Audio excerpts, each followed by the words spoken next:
I'm only seeing, okay. All right. No, it's good. Are you sure? Yeah. Okay. All right. Yeah, they're giving thumbs up. Susan. Thumbs up. All right. Yep. Okay, everybody.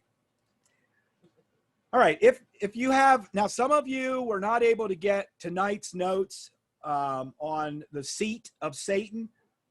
So, but most of you did, and those of you that did, we're going to start at the Pergamos church notes for just a minute, and then we're going to go back to seat of Satan. And while you're getting those Pergamos notes, last week we looked at the synagogue of Satan, okay? And we find that in the second church period, okay?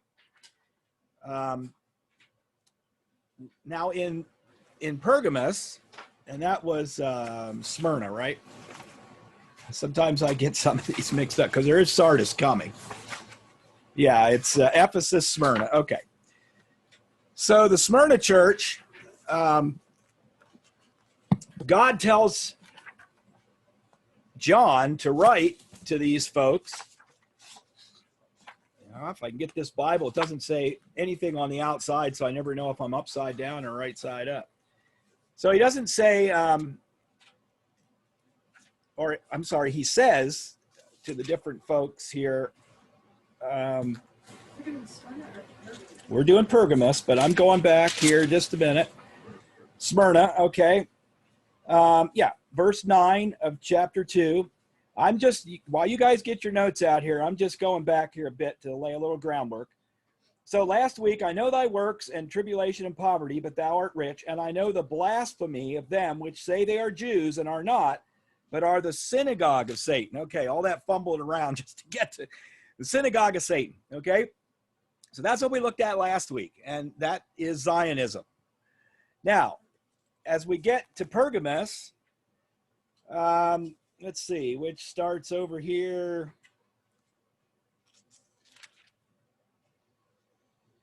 Verse 12, and we get to 13. Notice it's a 13. That's pretty interesting, all right? And this is in your notes.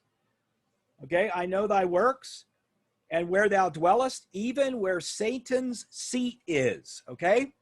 So that's what we're going to look at tonight.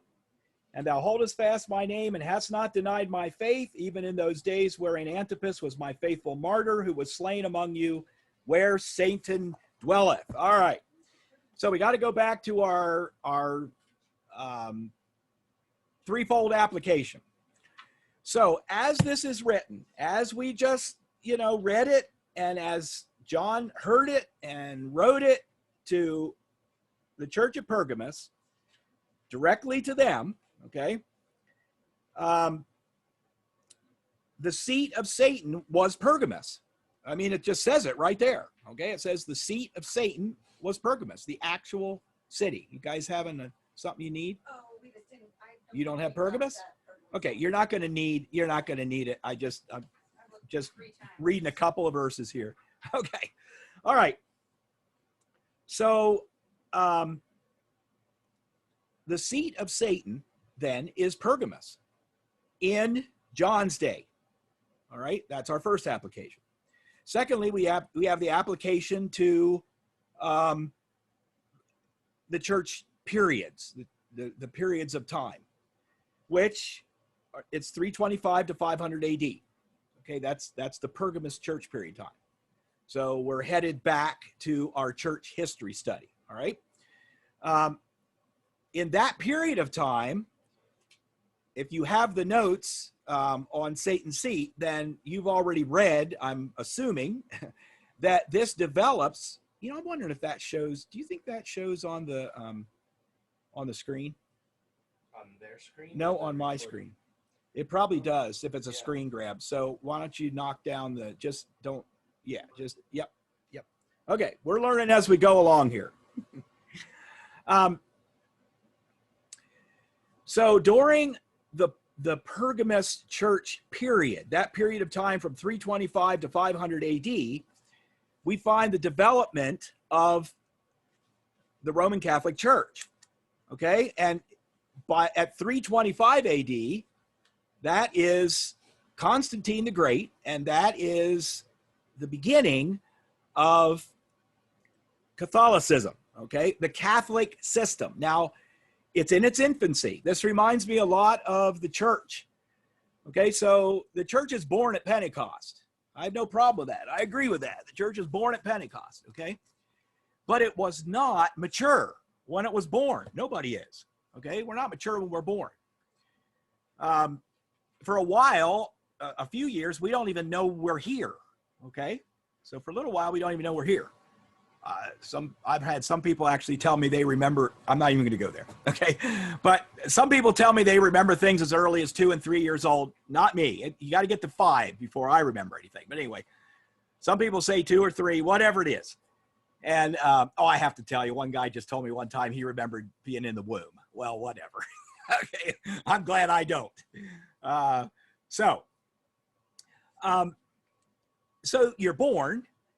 Then there's a period of time where you are drinking nothing but milk and you are growing, but you're not even aware that you exist. Well, that was true with the church. The church was born at Pentecost, but the church didn't know it was a church till Paul comes along. They had no idea. They didn't even know they were Christians until Antioch. Antioch, and that's Paul and Silas, okay, first missionary journey. Antioch is where believers were first called Christians, okay? So then you have some maturing in our physical lives. We mature, getting up into our teen years, and I think one of my boys just said to me on the phone the other day, he didn't think we actually mature until we're 40. He's probably right, but probably right. Anyway, and if you guys that are watching this wonder why I'm not looking this direction and talking this direction and I'm looking this direction, it's because for some reason or other, it seems like all the seats in here, if we don't have too many people, and we're missing a few tonight, everybody sits on my right-hand side, okay? So I'm looking over here. Maybe we'll move the camera over that direction eventually. I don't know. But there's a period of time where you grow and you get into your teenage years, and 18, by then you're driving or you're starting to drive, depending on what state you live in. And, you can do a few things. So it's not till you're 21 that it's actually say you're mature. And so you can pack a pistol, you can go to the bar and you can drink legally and all that kind of stuff. All right. You get my point though. I mean, 21 years ago, you were born. But you don't really know, and you're still not you quite yet. You're getting a whole lot closer to you, but you're not you quite yet. I'm just looking at Stauffer. You're how old? 16. Okay. I remember 16. 16 was a tough year. From 16 to 20, those were tough years. That was, you learn to drive, you go to college, you've got to get out of high school and pass the exams, and then you may not go to college, but, go to college and you're thinking about a wife and all that kind of stuff. All right. Fun years. So, all right. So you don't even know who you are until you're at least 21 and arguably into your 30s before you really get a grasp of yourself. Okay. So think of the early church that way. Okay. The church is born at Pentecost. Okay. I'll talk to you guys for a while. The church is born at Pentecost. But it doesn't even know that it's a church, let alone that they're in the body of Christ, okay? They're gathering together. So there's an ecclesia going on, or ecclesia. I think it's really the right way you're supposed to say that. But anyway, there's a gathering going on there. But number one, they are drinking nothing but milk, okay? And they're not really even aware that they're a church. Now, Paul is going to come along, and he's going to make them aware that they're a church, okay? And then he's going to start teaching them doctrine, and they're going to get off the milk, hopefully. The Corinthians didn't, but hopefully they're getting off the milk and getting into the meat and growing until they discover who they really are. And here we are, we find out that, we're not just saved. We're in the body of Christ. And we are a separate group of believers that have a special relationship with God's Son, Jesus Christ, and that we're actually married to him. We're not just in the body of Christ. We're married to him, so we have a marriage relationship. So we're his bride, okay? And then we've got a special place with him in heaven, a special time. He's coming back to get us in particular. You start learning all kinds of new stuff. All right.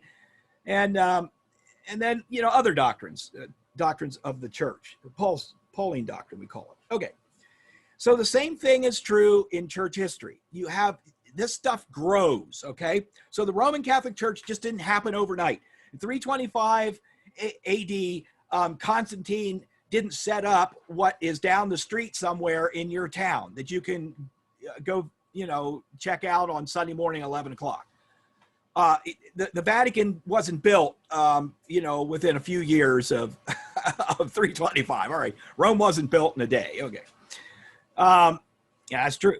So we're going to have some growth here with anti-church. Okay. Anti-church history. We're going to have some growth with anti-church history. It's going to take a while for these people to get their quote unquote act together and become the system that we see today. Now, I want to say something right here, right now.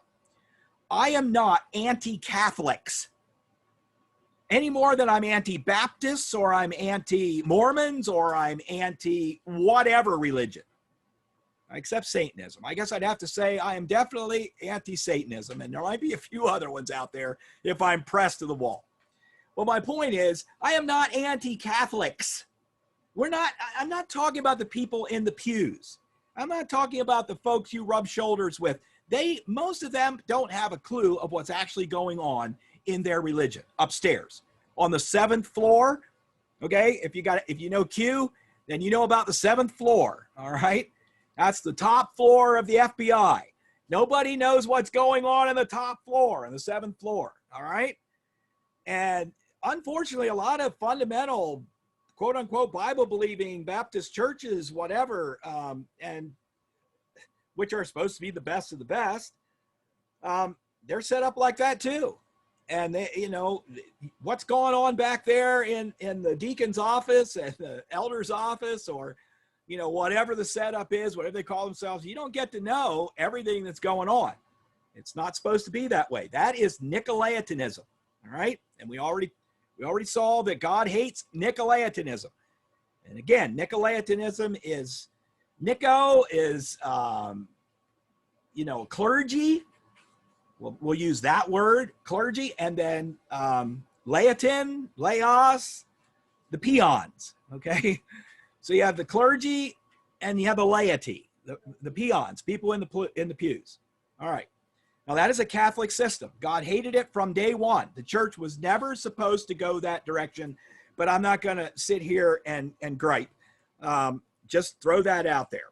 But definitely Catholicism, Mormonism, mainline Protestant churches like Lutheran and, well, we'll say Episcopalian, although that's just Catholics that flunked their Latin. Lutherans, I'm missing some if you guys can think and help me out. Presbyterians, Methodists, yes, okay. They all have a hierarchy, okay?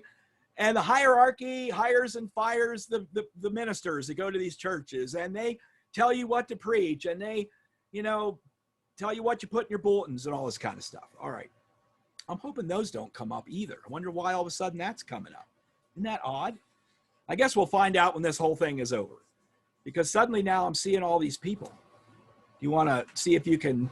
I can minimize. I mean, why would that be happening if they're, this is, okay, we're going to learn this. We're going to figure this all out. Yeah, if you'd minimize them, I'm sure they would be happy not to be on the video. Let's see if that works. Okay. So I think up in the corner there is. Well, that's for you. Oh yeah, get rid of me. I don't want to. Yeah, there you go. I don't know why that was. Okay. What was that all about? Weird stuff. Okay. Where was I? Okay. Anyway, the Catholic Church is going to grow as time goes by, and it's going to be a system as it is today. It's a state, actually, the Vatican. All right, let's get into our notes. So then, what is this seat of Satan?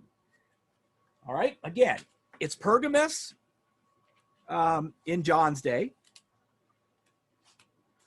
It's the growing universal church called eventually Catholicism during the Pergamos church period, that period of time between 325 and 500 AD.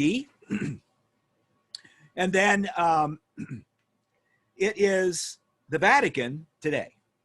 All right. So again, I know thy works.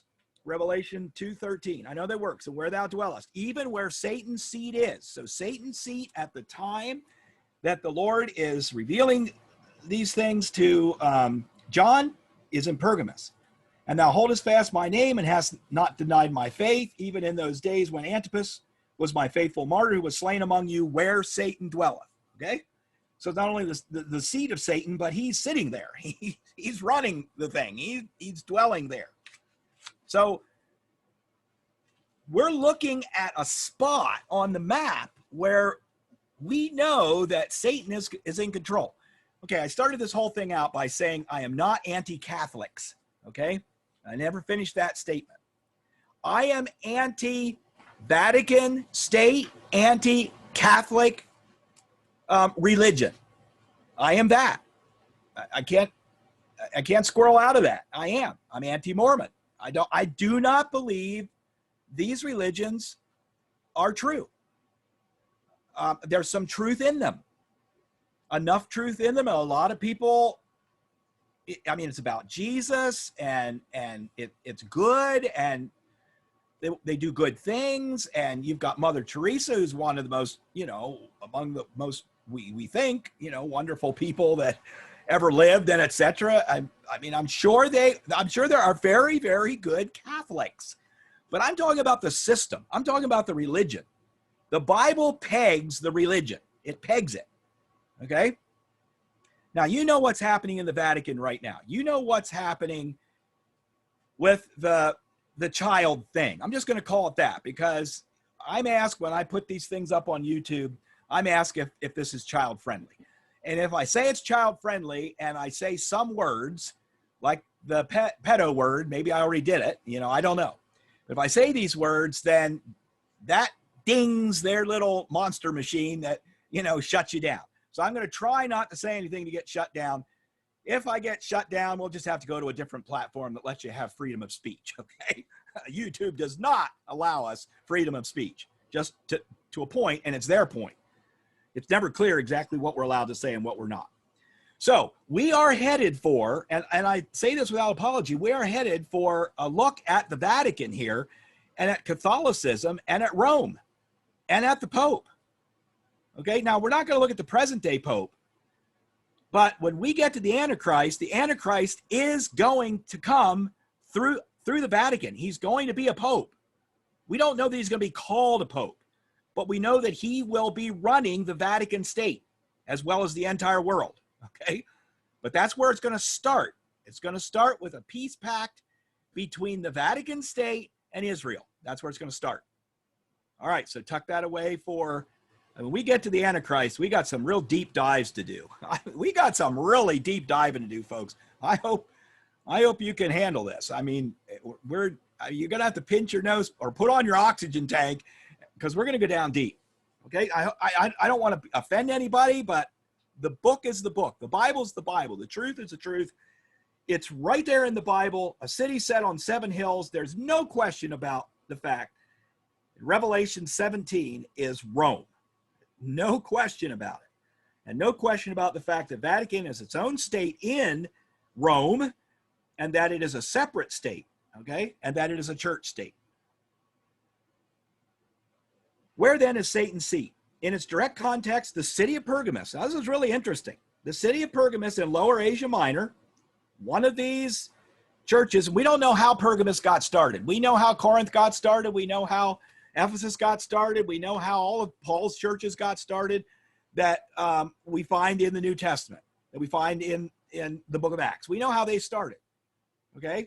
Some of those that we don't know how they started, we know that they exist because he wrote letters to these churches, but we know about Paul's 4 missionary journeys into Asia Minor, and so we know a lot about where these churches started, but not Pergamos, okay? That's not one of them. Same thing with Laodicea. There's a church in Laodicea, and we don't know, we know where it is. You can find it on the map. They've figured out where these places are, but we don't know how it started scripturally. there is some extra biblical stuff out there if you're interested in looking it up and trying to figure out, from excavation, they can kind of figure out where these cities started and etc. But whatever. But in its direct context, Pergamos in Lower Asia Minor finds itself in the unenviable position of being the home of Satan's seat, where Satan dwelleth. A study of the city of Pergamos, which again means much marriage. And what that is, that's not a whole lot of people getting married. Okay, that's not what this means. Much marriage means union between the church and state. Okay, the state and religion, where suddenly the state begins to control people's religion. And boy, that is rampant today. That is rampant today. And I'm sorry, I keep throwing these bombs, but just if you don't like the bombs I throw, just grab them, like grenades, and throw them somebody else. All right. But I mean, if we're in any church that has, a tax exempt number, you've got a small bit, you've got a small piece of state control, and it's going to be a large piece before too long. So much rides on this election. I'd rather talk about politics tonight, actually. I mean, we are at the very verge of something big happening, one way or the other. No matter what happens in November, it's going to be big. It's either going to be big in a good way, or it's going to be big in a bad way. All right. Pray, folks. Pray, pray, pray. We are told by Paul to pray for our government, so do it. I mean, I'm not a huge Trump fan in Trump in his person and personality and his background and all that stuff. I'm not a huge fan of Trump as a person, but as a president, he's doing a great job. I mean, not as good as I'd like him to do. There's stuff he'll never do I would like him to do, okay? But he's doing a great job, and I mean, there's the other side of the ticket. Okay. Yike. All right. And in the context of the first century AD, identifies as the beginning of a merger or marriage with the world. All right. Paul tells us so many times to be careful with the world and, actually to come out from among them and be separate, saith the Lord, and touch not the unclean thing. I think it's John, isn't it? John that says, he that loves the world doesn't love God. Yeah, something like that. Okay.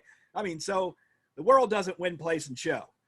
So what's the church doing messing around with the world? Well, it's like the Hebrews messing around with the Palestinians way back, in their early history, and that's their world. Okay. And they were told not to. Moses told them not to. Joshua told them not to. And others told them not to. Samuel, others, they did it anyway. They did it, and they kept doing it, and they kept doing it, and they kept doing it. Eventually, it destroyed them. That's going to happen again. Eventually, it's going to come around. One of these days, we're going to get to the end of the cycle, and we're going to hit the rapture. It's going to happen. Now, it's going to happen sooner or later, but we'll see. Okay. The center of world religion, Babylon, okay, Bull, Baal, Satan. You get into the Bible or into history. And I meant to bring my Alexander Hislop book out here, The Two Babylons. If you can find it in there, Kathy, it's a little red book. Anyway, if even on the internet, if you start digging around those words, Babylon, Bull, Baal, Satan worship, okay, you're going to find this all together. You're going to find Babylon, and because Jerusalem is said to be Babylon in Revelation, that's how bad Jerusalem gets, okay? It's likened to Babylon. You're going to find a lot of this material. All right. So center of world religion at that time was the Ziggurat Tower in the middle of Pergamos. Now, here's a little bit of background. All right. Now, I'm going to let you guys read your background. I want to spend the time tonight more talking generally about this rather than the specifics. But you got a 1, 2, 3, and then my notes, and then 4, and and I'm just going to go to my notes. I'm going to skip over the progression. The Persia conquered Mesopotamia, blah, blah, blah. Okay. You can read that if you have any questions about it. You can email me, call me, or whatever. I think it's pretty straightforward. One thing about Babylonian religion, it's a sun cult, okay?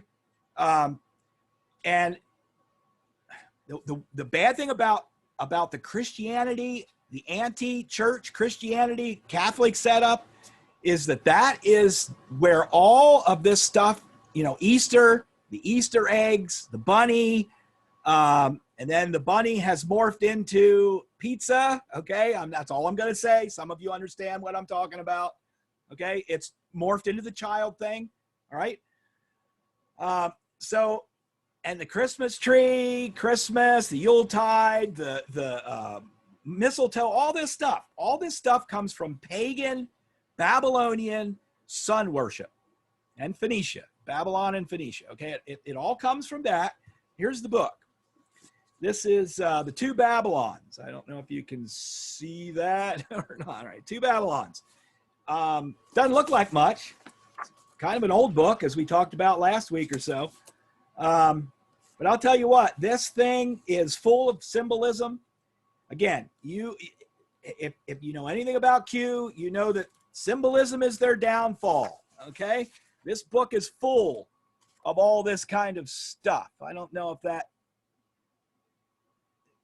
Can't tell if that's coming through very well or not. There's one.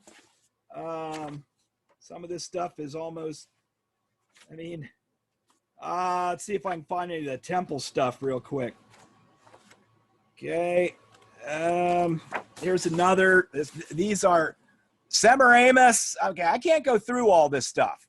But if you want to look it up, look it up. This is the mother cult, okay? And this is where Rome marries this Babylonian Phoenician stuff together with Christianity, okay, the Bible, tries to marry these two things together. Well, yours says Holy Bible, so, okay, tries to marry Babylon and the Bible together, okay? Okay? And it's a mess, folks. It's a mess. It's an abomination. By the time you get to Revelation 17, God says this thing is an abomination. It's an abomination. All right? Okay, Kathy. Doesn't Judaism do that too? Judaism does. Oh, yes. Yeah, the very same thing. That's okay. And I don't know, in case I didn't make that clear, as you're coming out of the first century, you have the Pharisees. Okay, so the Pharisees, they settle in one part of Africa, and the Christians, quote unquote, some of them go down to Alexandria, Egypt, and they both do basically the same thing. Okay, the Pharisees, they create the synagogue of Satan by doing the very same thing, marrying all this garbage from that, in the Old Testament they were told not to do. All of this old Babylon and Phoenician stuff and Assyrian, all those gods and all that, Moloch and the feeding the babies into the fire, all that stuff. All right, they marry whatever they want to take from there and marry it with Judaism and create the modern day Talmudic Jews, okay, that follow the Talmud, which is blasphemous literature. You also have in Alexandria, Egypt. Now that's from North Africa. Then in Alexandria, Egypt, you also have the Christians and the church fathers. And I can't sit here and say that they're not in heaven. I don't know if they are or not. Some might be and some might not be. I have no idea. But what they created or laid the foundation for isn't heaven or anything that's going to get you to heaven. Okay, sadly. I think they probably were Christians, but they fooled around again with the world. They started, they opened the door, Pandora's box, for Constantine and company to come up with the idea that you could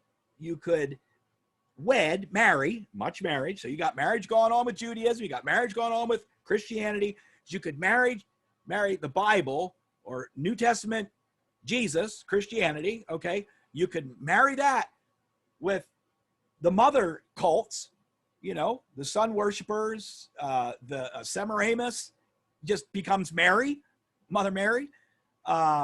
Jesus becomes the child, okay? You just, I mean, if you want to do a deep dive here, go ahead and do it. You got a computer, you've got an internet, do it. Just get on there and start running any of this stuff, these words in here. I didn't put Semiramis in here, but it'll come up. You go to Babylon, sun cult, sun worship, Saturnus cult, you go to any of that, it'll come up. Now, go down to the note under number 3. This practice has its roots in the Tower of Babel and shows up in the exilic prophets. Now, the exilic prophets are prophets that prophesied during the period of exile, when the children of Israel were in their 70 years captivity. The northern 10 tribes went first to Assyria. Then Babylon took Assyria and everybody else in the then known world and became the world religion. I'm sorry, the world state, the world government. Okay, Babylon. And religion also. Although they were tolerant of allowing other people after some time, not Nebuchadnezzar, not Belshazzar, but Cyrus, Darius was first, right? And then Cyrus, or whichever way. They became lenient, started to realize that there was a lot of discontent, and so they allowed a lot of people to keep their religions, okay?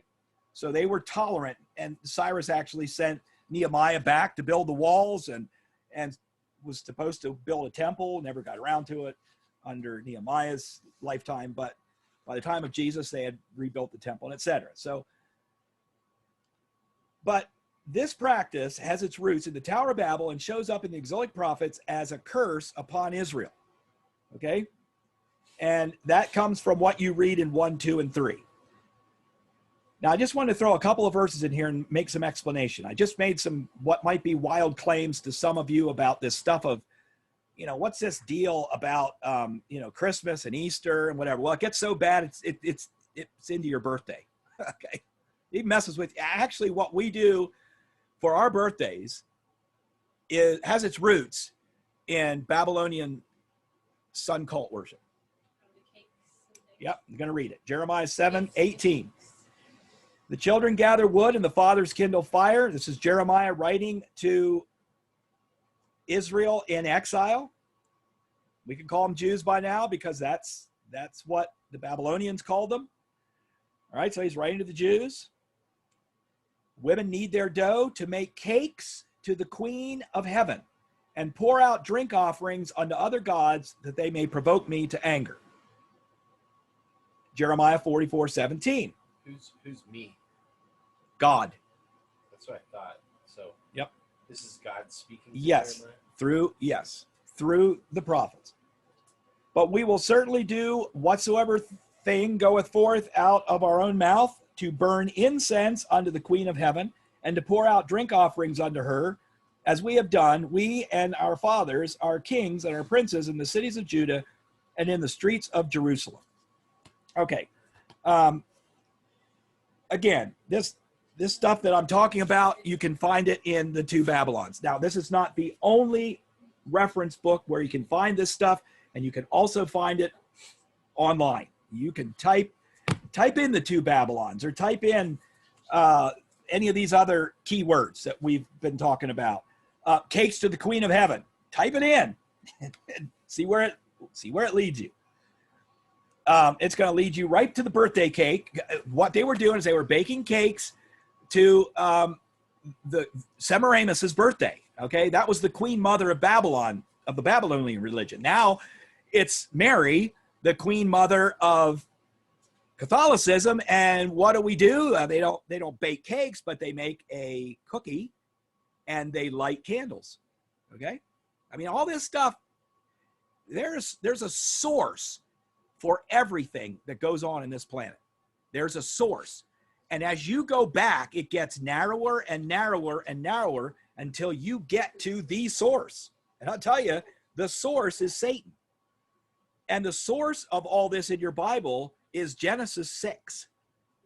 Okay, now I'm not going to go to Genesis 6 now, but before this is all done, we're going to wind up in Genesis 6. This actually goes back before the recreation. That would be before Adam. Okay, it actually goes back. I mean, it goes all the way back to Lucifer. This is all Luciferian.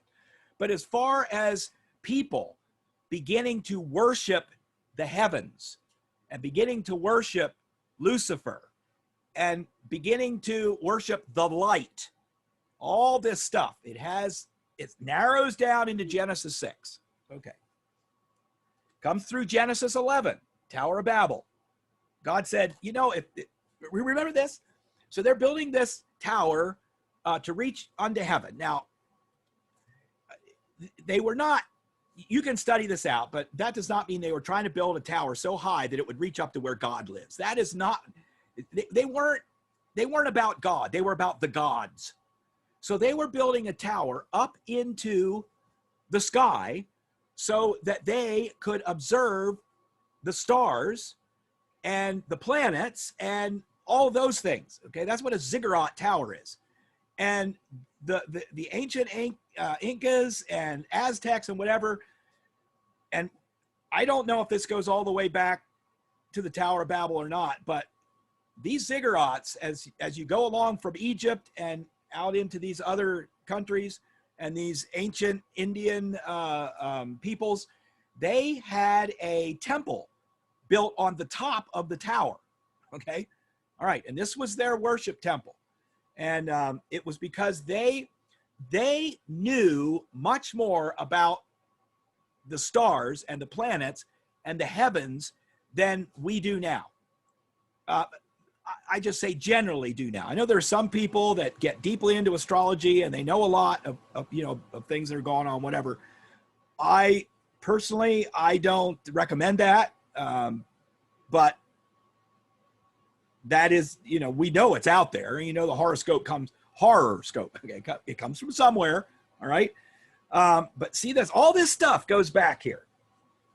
All right. The people of Israel were warned not to participate in child sacrifice, a common practice among the Canaanites.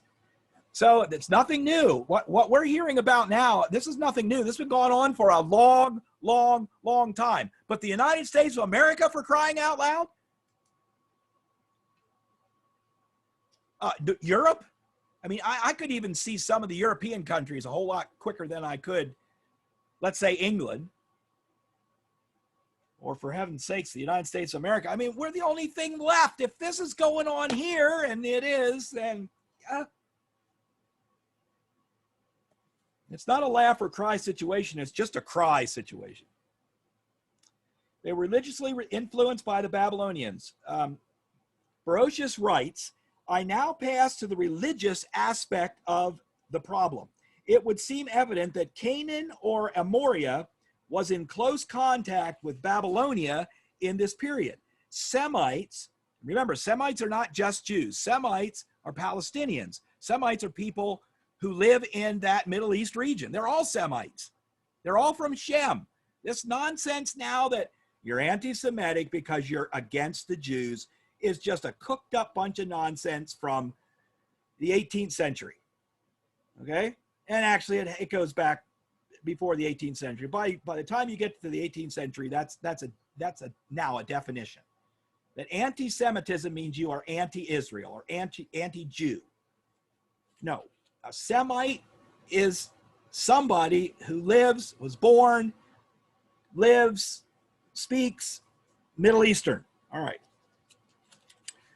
Semites from the west established dynasties in Hannah, Babylon, and in the extreme south, and a portion of them from the extreme south returned to the west. Since we possess but scanty notice concerning the religion of the Terite, now the Terite, that's Abraham.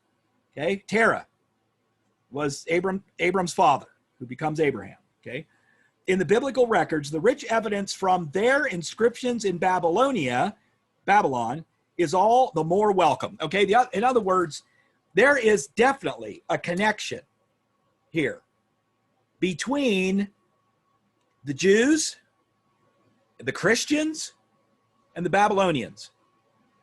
All right? We have a synagogue of Satan, Jews, who say they are and are not. Okay? we have a seat of Satan where Satan dwells. And it's here on, Pergamos. We go to Pergamos and we find out that Pergamos is a hotbed of Babylonian worship. Like I said, early on, when Babylon overran, I was going to say destroyed, but they didn't destroy. The Romans were the destroyers. The Babylonians didn't go in. Okay, here's what the Babylonians did. And Rome realized when in 70 AD that this was not the way to do things, that it caused nothing but trouble, because they knew their history. So when Nebuchadnezzar sent his armies around to subdue Assyria, Israel, and all the other nations that were in existence, Tyre, Sidon, all that, he did not smash their buildings down, burn them out, none of that. He carried away the best of the best into captivity. He left the poor people in the land, and he left them to kind of just sort of till the land and take care of it, try to raise crops and feed themselves, and then give the excess to Babylon. Okay, they had these camel routes laid out where they were, like we have trains and trucks and all that kind of thing. They had these routes. And so they were going around collecting all these spices and herbs and corn and whatever. But they allowed these people, as some time went by, and it was pretty quick. From Nebuchadnezzar to Darius is fairly quick, just a few years. As time went by, they let these people have their religion. So the Babylonians, that were having this star thing going on when the Romans came on. Now, the Romans were different.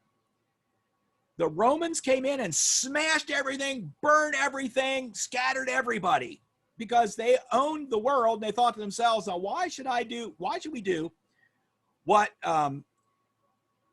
Nebuchadnezzar did and let these people have their land and whatever, because they would revolt against Babylon.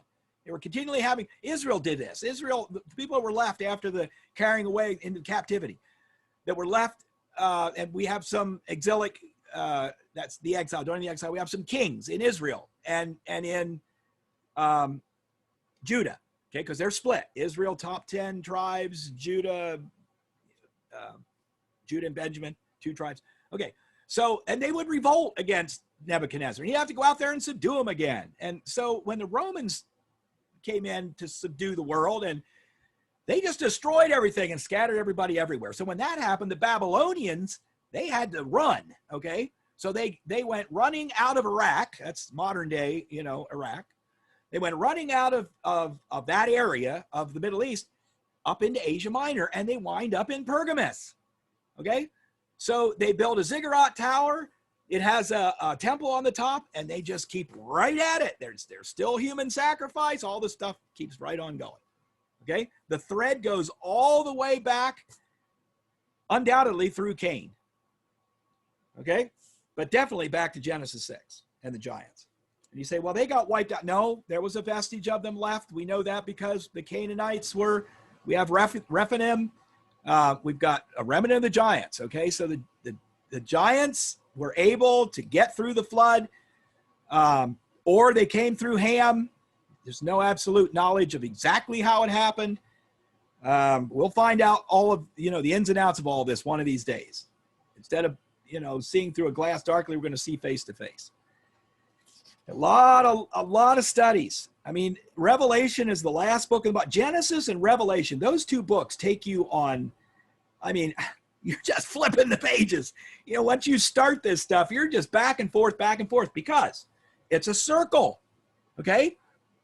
We come in where we go out where we come in. We come in at the Garden of Eden, we go out at the millennium. We go out at the tree of life, we come in with the tree of life. Okay, so it's a circle.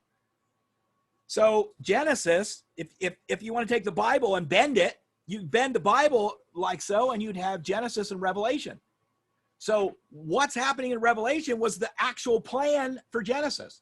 It's the way it was supposed to go, and the way it was before the fall. the millennium is the garden before the fall. It's much larger because if, I would imagine, Adam and Eve had passed the test, then we would have moved that, it would have moved that direction into the millennium. It would have moved that direction. I'm assuming. I wasn't there. I don't know. I didn't make this plan up. I just know if you bend them back together, you go in where you come out where you go in. And so there's every reason to believe that those two come together. I mean, the millennium is the last chapter of the Bible, puts you into the eternal kingdoms. So we're out of time. So the next to the last chapter is the millennium, and there you go. And then you've got the New Jerusalem, but there would be no New Jerusalem without the church, because we are the New Jerusalem. The body of Christ, and I haven't mentioned this before, but the body of Christ, we are all pieces of the New Jerusalem. The New Jerusalem is organic. Okay, it's an organic city. And we, somehow, we as the body of Christ make up the New Jerusalem, and that is where we live. Okay, so there could be no New Jerusalem without the church age saints. So, it's God's plan. This is how it works out. We always say if, but that's if. This is for sure. All right. So the Pergamos church, I'm jumping all the way down. Well, back up. So the sun cult religion of Babylon goes hand in hand with the Canaanite worship of Baal and Moloch, to whom the Canaanites, and at times Israel, unfortunately, sacrificed their children. MW means that I wrote that. Otherwise, if I quote, then I give you where the quote's coming from. All right. Then you have 4. Now let's drop down. And, well, maybe I should read just Revelation 17, 5-6. And upon her forehead was a name written, Mystery Babylon the Great, the mother of harlots and abominations of the earth. And I saw the woman drunken with the blood of the saints and with the blood of the martyrs of Jesus.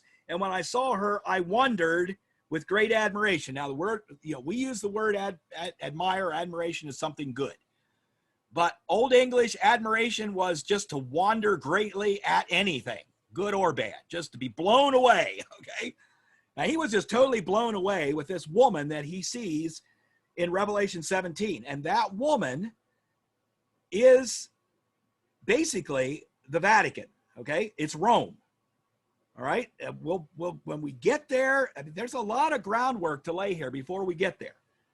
But this is the culmination of the seat of Satan. This is where this whole Vatican state, Rome setup, that's where it's headed and where it winds up in the tribulation. It winds up in control of the entire globe, forcing 666 on everybody through their black pope, okay? Forcing 666 on everybody and killing every Jew they're going to accomplish it. They're killing every Jew except the ones that God protects, 144,000 Hebrews, killing them all, and killing everybody who won't take the number of the beast, 666. I mean, this thing, all hell breaks loose, and it comes out of the Vatican. All right. Now, Satan's seat has been demonstrated to have its beginnings in ancient Babylon, Tower of Babel, Belshazzar. You can look these names up, places.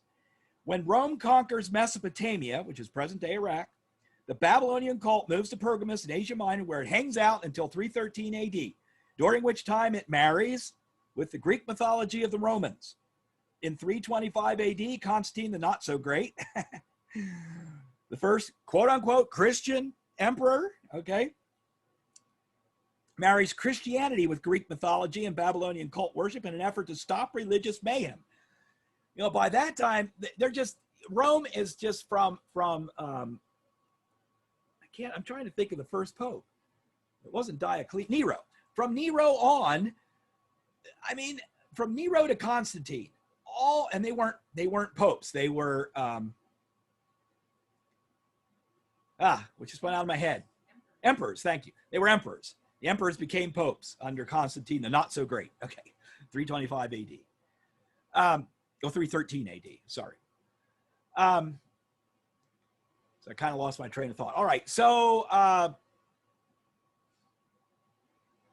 not sure exactly where I was. Let's go back to the notes and I'll pick it up.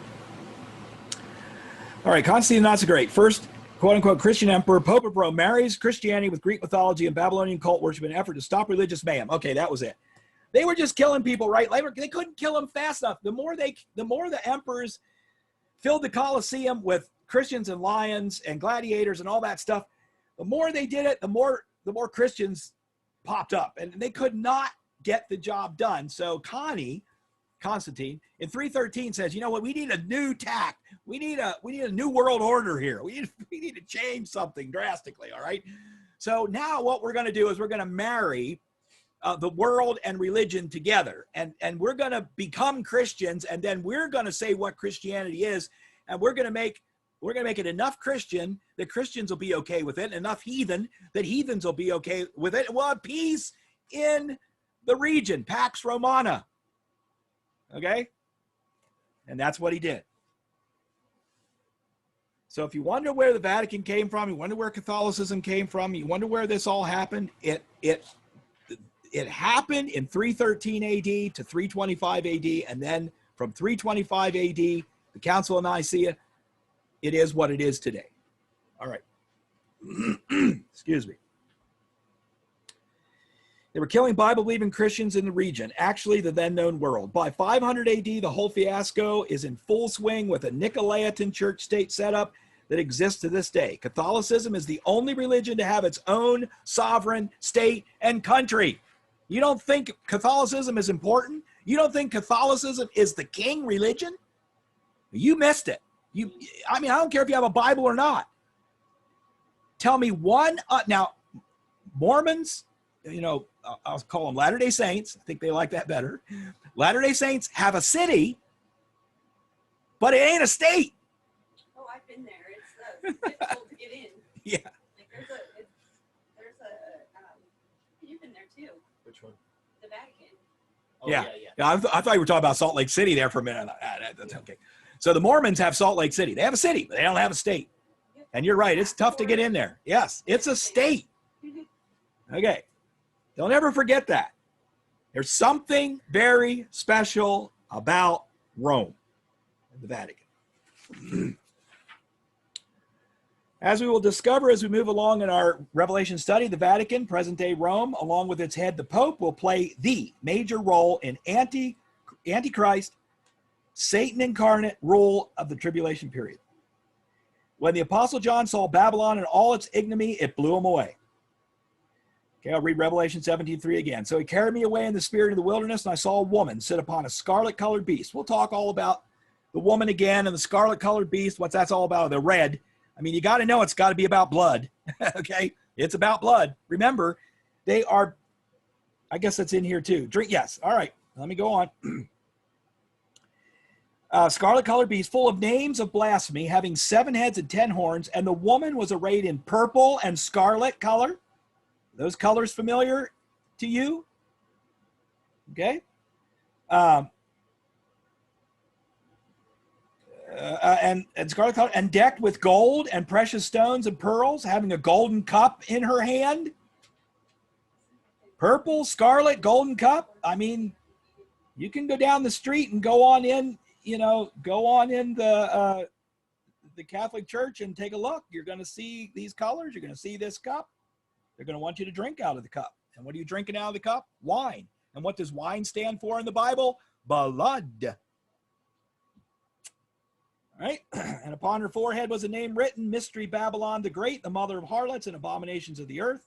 And I saw the woman drunken with the blood of the saints, drinking blood, and with the blood of the martyrs of Jesus.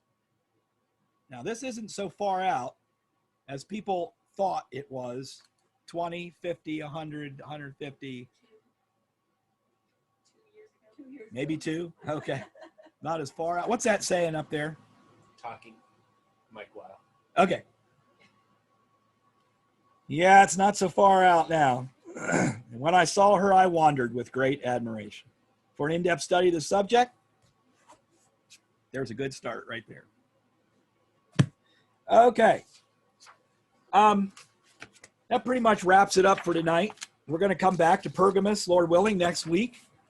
And believe me, all we did was we just skated along the surface of all this, okay? We just skated along the surface. Revelation is going to drag us into Rome. It's going to drag us into the Vatican. It's going to drag us into the Popery.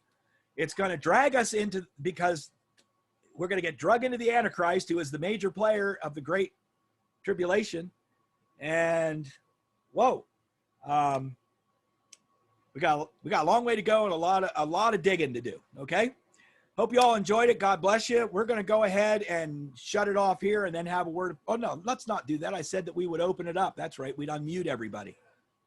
We're going to stop the recording and then unmute everybody. Okay. Let's do that. So stop recording. Yeah. Stop the recording and then we'll mute everybody.